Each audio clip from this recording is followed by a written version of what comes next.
accounting equation.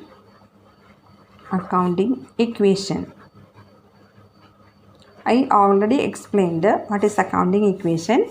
What is that accounting equation? Assets is equal to equities. Assets is equal to equities.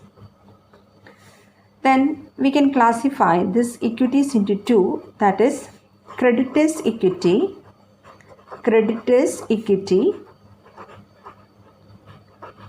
plus owner's equity. We are dividing the total equities into two, that is creditors equity and owner's equity. The creditors equity is otherwise known as the liabilities. Creditors equity is otherwise known as liabilities. And the owner's equity is otherwise known as capital.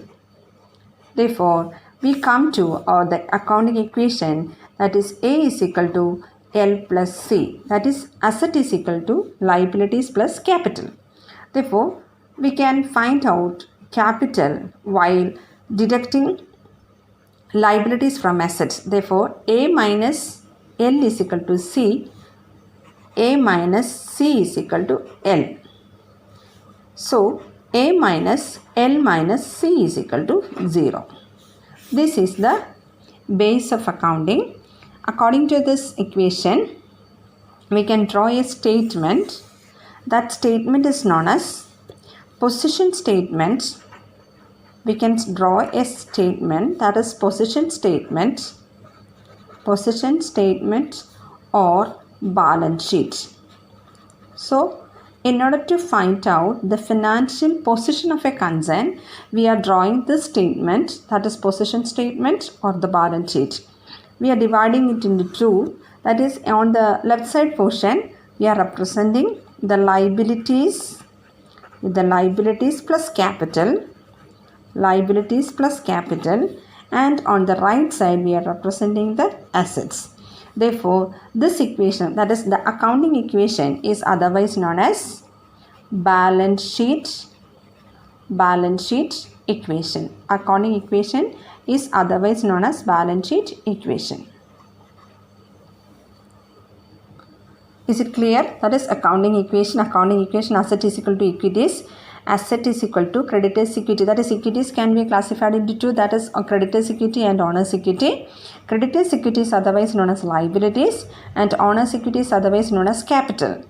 Therefore, the equation asset is equal to liabilities plus capital, in short form A is equal to L plus C. So, we can find out capital from capital. We can find out capital while deducting liabilities from asset. Therefore, A minus L is equal to C, A minus C is equal to L, A minus L minus C is equal to 0. Through this equation, we can draw a statement in order to depict or in order to find out the correct financial position of a concern. That statement is known as position statement or balance sheet. The two sides are there. On the left side, we are representing the liabilities and the capital. On the right side, we are representing the assets. This is known as accounting equation based on the balance sheet. This accounting equation is otherwise known as balance sheet equation.